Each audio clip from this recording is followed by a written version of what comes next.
Usually we like inflicting casualties on the enemy's ranks, but not today.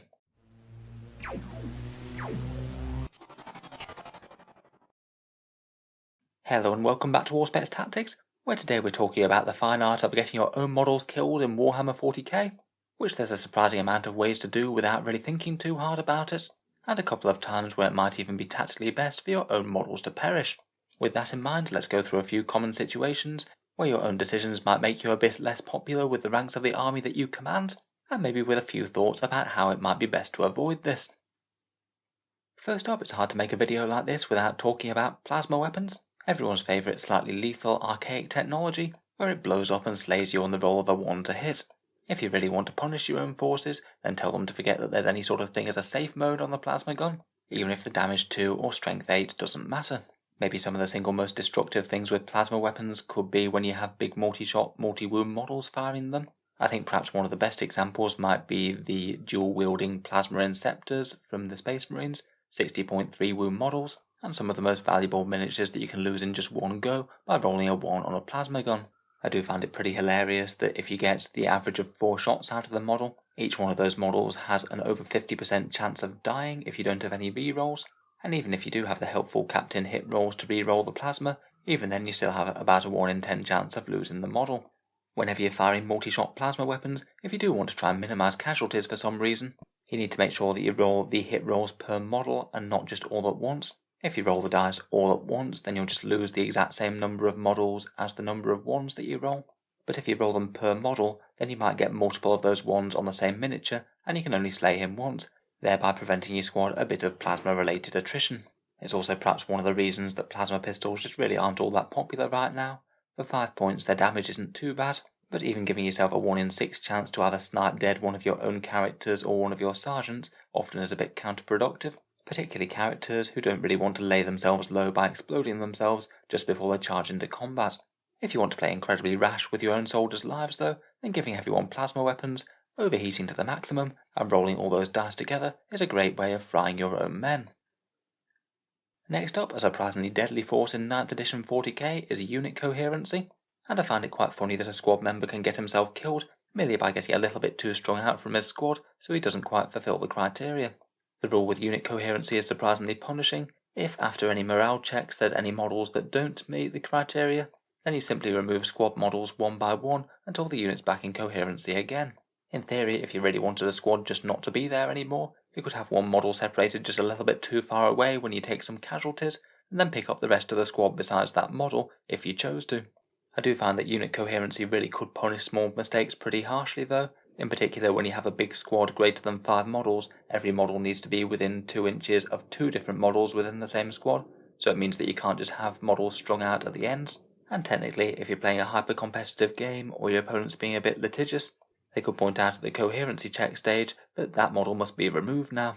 It's also perfectly possible to get yourself into coherency issues at the casualty removal stage. I once had a situation where I removed a model in the middle of the squad, thinking that squad was almost certainly going to get charged, and when my opponent chose not to, it meant that I had to suffer an extra coherency casualty because of the model that I'd chosen to remove. It's often a good reason why it might be a good idea to keep special weapons and sergeants towards the centre of the squad rather than right at the end. That way you might be making a bit difficult choice between removing your special weapon or sergeant and suffering coherency casualties. Theoretically, I think there could be ways to game around with unit coherency, maybe do a couple of things that you might not be able to otherwise. For example, say if we had this situation where Khorne Lord of Skulls has killed an enemy unit in combat and then consolidated into these Space Marine scouts. If the scouts could find themselves out of coherency by some manoeuvre, then they could choose to remove a few models, maybe the ones that are in base contact with the Lord of Skulls and then the one that's out of coherency at the back, and potentially that could be a way to pay a bit of a model tax to have the squad act normally and not have to fall back next turn. I think theoretically that could be quite powerful in the right situation, but usually will be a bit niche, as removing your own models is generally a pretty bad idea for the investment that you've made in them. In any case, 9th edition is surprisingly lethal if your squad just doesn't keep quite as close together as it should. Next up, another potentially useful way of killing your own model could be the Desperate Breakout stratagem. It's the slightly niche stratagem from the main rulebook for 2CP, and it's usually a bit of a get-out-of-jail-free card for when your models are tri-pointed or wrapped in combat. Enemy models are physically blocking them from falling back. For that cost, you get a 1 in 6 chance to kill each of your models, the squad's allowed to move through enemy models to fall back, and your squad that does the desperate breakout can't really do anything else that same turn. Again, that's paying a few casualties for the price of falling back when it might be the best thing to do. Perhaps another interesting use of desperate breakout though, is basically using it to auto-kill one of your own models if they have no ability to fall back, but you say desperately need to shoot the squad that they are in combat with. For example, if you had the Space Marine drop pod on an objective, it was tagged in combat with these Plague Bearers, and you desperately needed to shoot the Plague Bearers to remove them from the objective. Normally speaking, you wouldn't be able to, as they're engaged in combat. You could, however, use the desperate breakout stratagem to attempt to fall back with the drop pod. As per the ruling on the stratagem, if you don't manage to fall back far enough to get out of combat, then your model is slain. Now, drop pods aren't ever going to be able to, as they're immobile, so this could be a way of auto-killing your own drop pod and allowing you to gun down the Plague Bearers. Obviously still a bit on the niche side, paying command points to kill your own models usually isn't the best idea, but in a few niche cases it could be a good plan to sacrifice them for the greater good. Another good way of getting your own models killed in your turn is to be far too overambitious as to what your models can achieve in the fight phase. Even if you've got a moderately dangerous combat unit, it doesn't mean that it can handle 3 squads at once. You might well kill 1 squad and then get wiped out by the other 2 when they strike back. Even if you think with average rolling you should be able to kill the vast majority of them, that still might not be enough. Dice can be notoriously fickle in close combat and can very easily swing low for you at a key moment. Sometimes discretion might be the better part of valor, taking out one important target and not risking your opponent getting the free kills of your vital unit. Even if you do have a combat unit that will guarantee good damage inflicted if it's charged, if it is quite likely to get wiped out in return, then it still might not be worth the sacrifice. You need to weigh up whether or not getting that extra damage on your opponent's model is really worth it, compared with them having something extra to have to deal with on their turn, and potentially tie up or annoy one of their key units who has to shoot or charge your model to death in their turn, perhaps saving the life of something else from your army. I'd also be cautious about charging exactly 2 things in the charge phase as well. If there are exactly 2 combats going on, you'll get to pick the first one to strike first in one of them, and then your opponent should be able to interrupt in the other.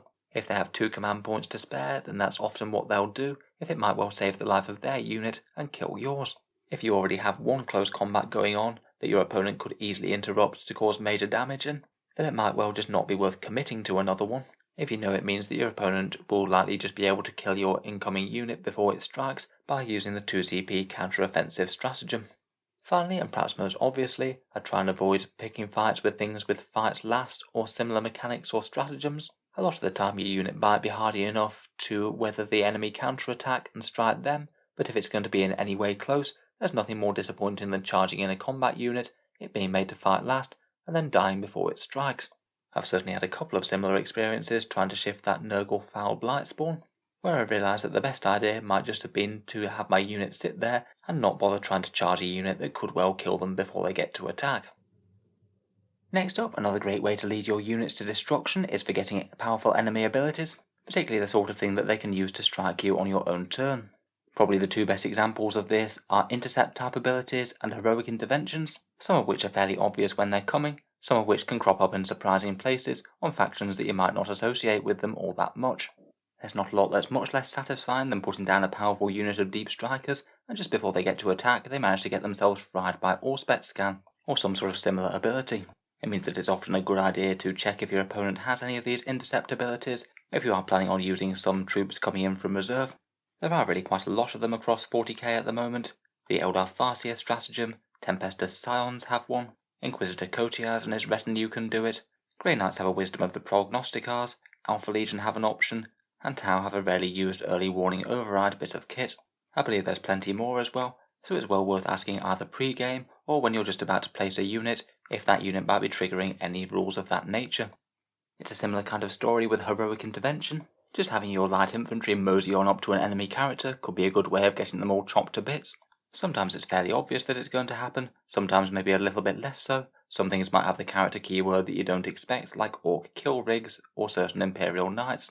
Again, it can be a pop-up ability on quite a lot of things, Necron Canoptech units, anything Space Wolves, Sanguinary Guard, and a few normal units have it on their datasheets such as Celestian Sacrosants.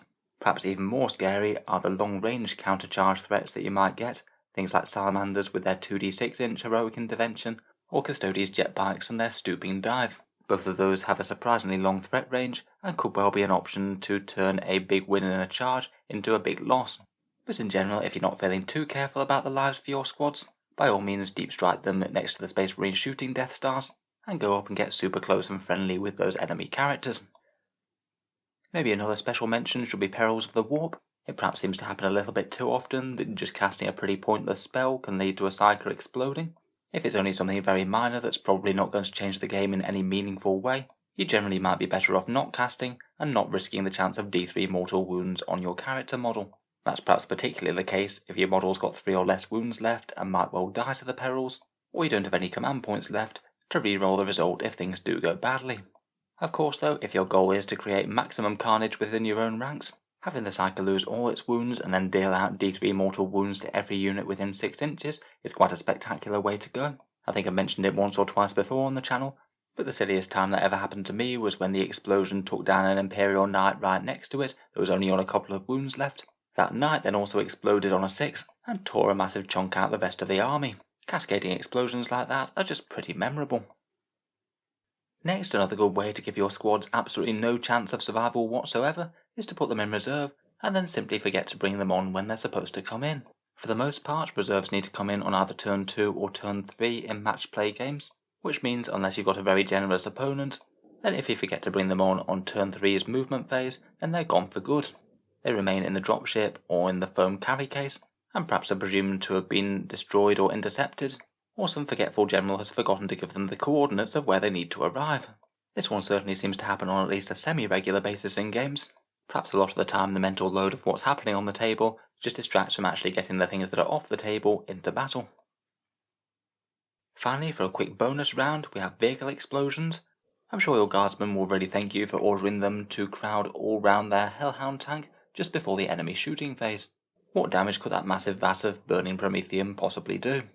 Staying with the guard, summary execution from commissars is a good way to shoot your own models, particularly if you've got the Valhallan Petrov's Mark 45.